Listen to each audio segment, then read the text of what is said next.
Oke, Om Swastiastu, selamat pagi. Nah, untuk hari ini Ibu bakal membahas materi itu yang berkaitan di bab 5, itu adalah materinya berkaitan dengan harmoni keberagaman dalam masyarakat Indonesia.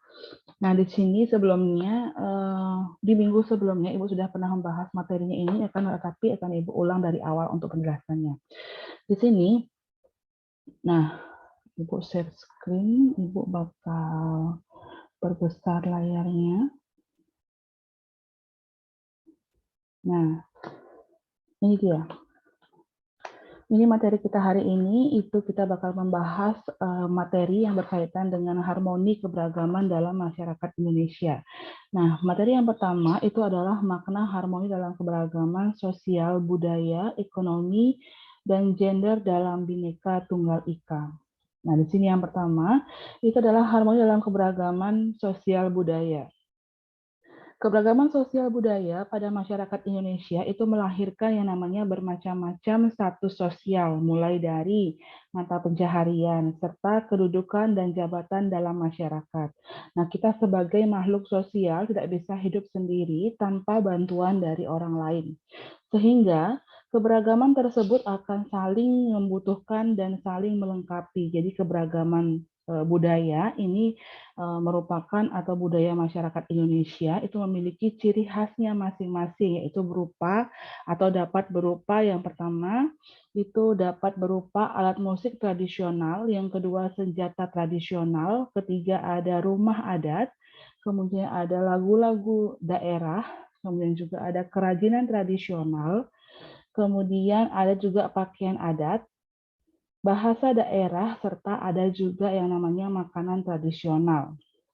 Nah, yang kedua, harmoni dalam keberagaman ekonomi. Nah, kalau kondisi atau harmoni dalam keberagaman ekonomi di sini merupakan kondisi masyarakat Indonesia itu sangat berbeda-beda. Ada yang mampu, ada juga yang kurang mampu dari segi ekonomi. Bahkan ada yang sangat miskin sekali dan ada yang sangat bergelimang harta. Nah, dalam kondisi seperti ini harus ada upaya-upaya yang dilakukan untuk membantu orang yang kurang mampu sehingga tercipta yang namanya harmoni dalam keberagaman masyarakat Indonesia. Yang ketiga itu adalah harmoni dalam keberagaman gender. Gender di sini adalah adanya kesetaraan atau gender di sini maksudnya adalah jenis kelamin, ada antara perempuan dengan laki-laki. Nah, kesetaraan kaum perempuan dengan laki-laki dalam kehidupan bermasyarakat itu harus diupayakan dengan sungguh-sungguh, seperti misalnya keterwakilan kaum perempuan, misalnya 30% dalam anggota DPR dan anggota DPRD. Ini sudah ditentukan dalam peraturan harus ada 30% wanita yang tergabung dalam anggota DPR maupun anggota DPRD. Nah, kesetaraan gender itu artinya adalah kesetaraan antara kaum perempuan dengan kaum laki-laki dalam kehidupan masyarakat tanpa ada pembedaan. Nah, secara harfiah, gender itu berasal dari kata atau bahasa Inggris yang berarti jenis kelamin. Nah, gender merupakan sifat yang melekat pada laki-laki dan perempuan. Gender di sini menunjukkan pembagian peran itu kedudukan dan tugas laki-laki dan perempuan berdasarkan sifat-sifat yang dimilikinya. Kemudian di sini kita bahas materi yang kedua, itu adalah permasalahan dan akibat yang muncul dalam keberagaman masyarakat Indonesia. Nah, di sini ada faktor penyebab keberagaman dalam masyarakat Indonesia dapat dikelompokkan menjadi 4. Yang pertama adalah faktor ekonomi. Nah, faktor ekonomi di sini adalah permasalahan yang disebabkan oleh yang namanya faktor ekonomi, seperti misalnya karena tidak seimbangnya antara pendapatan dan pengeluaran. Jadi tidak tercukupi yang namanya kebutuhan hidup dan juga terutama makanan, kemudian pakaian, tempat tinggal, serta jaminan kesehatan. Faktor yang kedua itu adalah faktor budaya. Nah, faktor budaya di sini itu adalah kebudayaan yang berkembang. Kebudayaan yang berkembang saat ini itu banyak dipengaruhi oleh yang namanya kemajuan teknologi, serta masuknya budaya asing di sini merupakan gaya hidupnya itu cenderung lebih meniru ke budaya asing dan memicu yang namanya permasalahan sosial. Nah, dengan kita mempelajari dan mendalami pendidikan agama itu juga dapat mencegah yang namanya ataupun juga menyaring budaya asing yang masuk ke Indonesia. Jadi kita menyaring tidak semua budaya kita langsung pergunakan, akan tetapi itu ada beberapa yang disaring. Nah, yang ketiga itu adalah faktor biologis. Nah, faktor biologis di sini itu dapat menyebabkan yang namanya timbulnya permasalahan sosial seperti kurang gizi, penyakit menular, dan lain-lain. Nah, hal ini terjadi karena kurangnya fasilitas-fasilitas kesehatan yang layak dan dapat yang namanya terjadi juga karena kondisi ekonomi maupun pendidikan dalam masyarakat kita yang tidak tercukupi. Jadi sebagian besar yang namanya kondisi dari biologis ini masyarakat mudah terjangkit yang namanya penyakit. Nah, faktor yang keempat itu adalah faktor psikologis.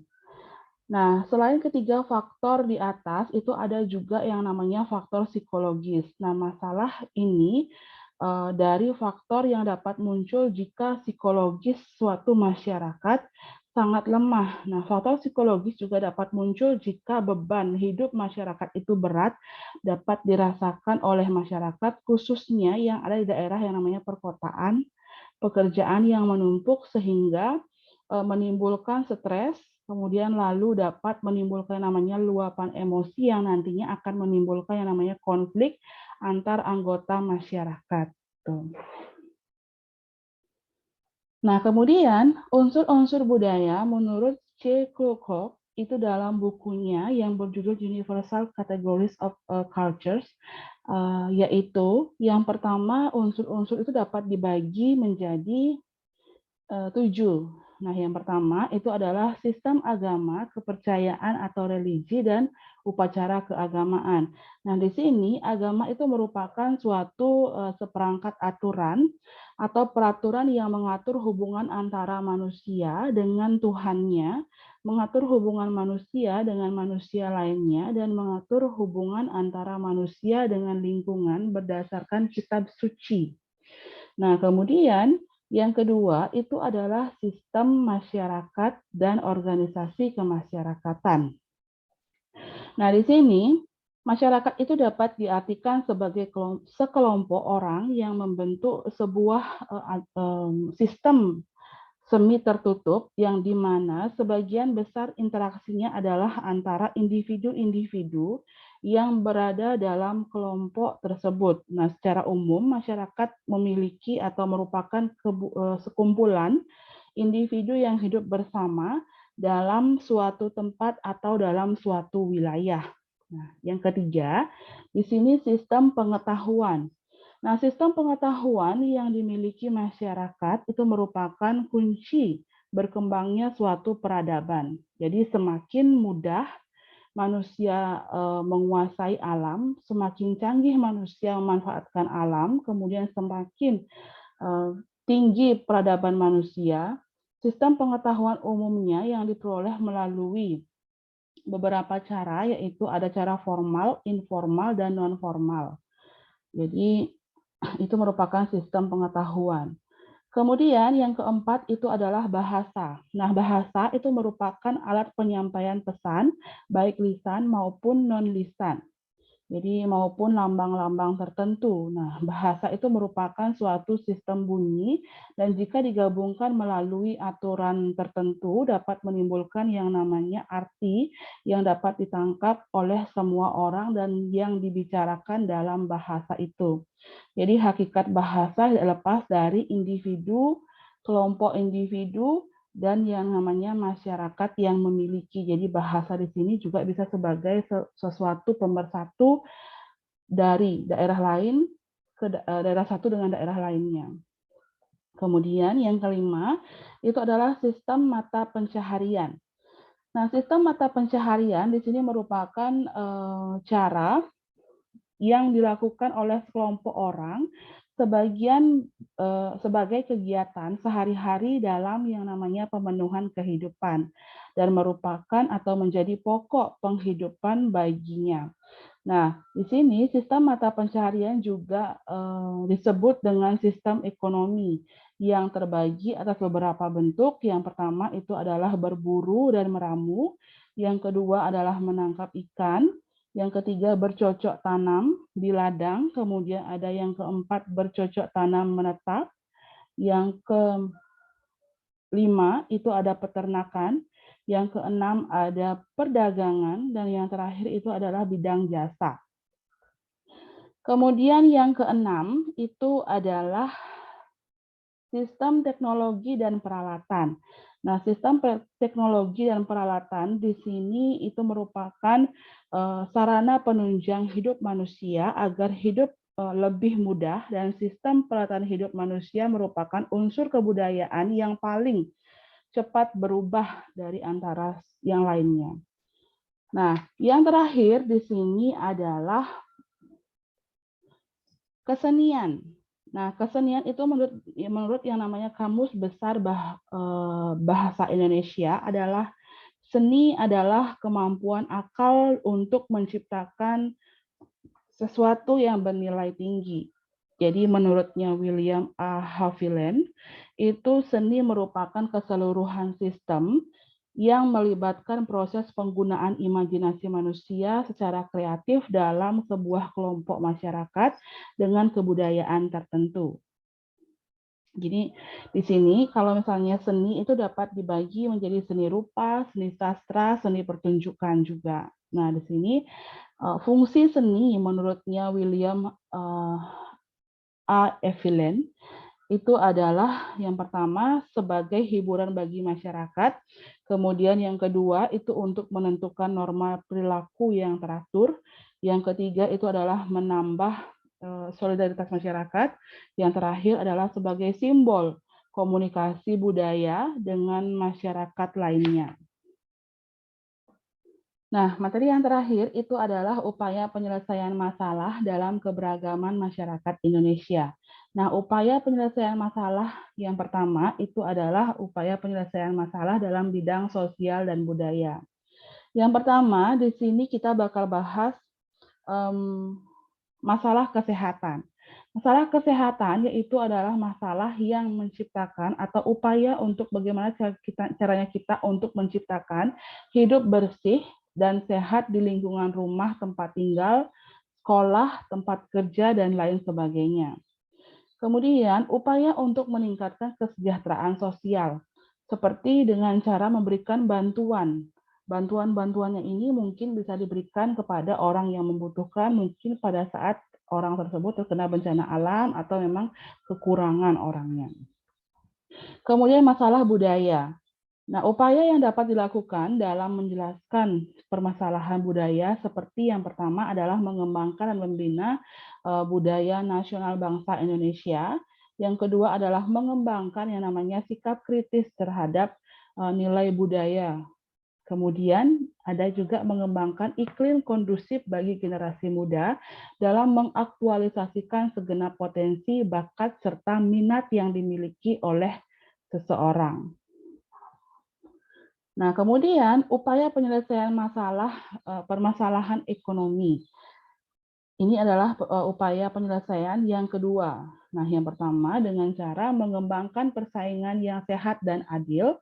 Yang kedua, dapat mengupayakan kehidupan yang layak berdasarkan atas kemanusiaan yang adil bagi masyarakat seperti sistem dana jaminan sosial. Nah, kemudian juga ada yang ketiga, itu adalah mengembangkan kebijakan industri perdagangan dan investasi. Kemudian juga yang terakhir itu adalah pemberdayaan pengusaha kecil, menengah, dan juga koperasi. Nah, upaya penyelesaian masalah yang terakhir itu adalah upaya penyelesaian masalah berkaitan dengan gender. Ini antara lain yang pertama, itu adalah dapat meningkatkan keterlibatan perempuan dalam proses politik dan jabatan publik. Kemudian ada juga yang namanya kita dapat meningkatkan taraf pendidikan dan layanan kesehatan bagi perempuan. Kemudian yang terakhir itu adalah menyempurnakan yang namanya perangkat hukum untuk melindungi kaum perempuan.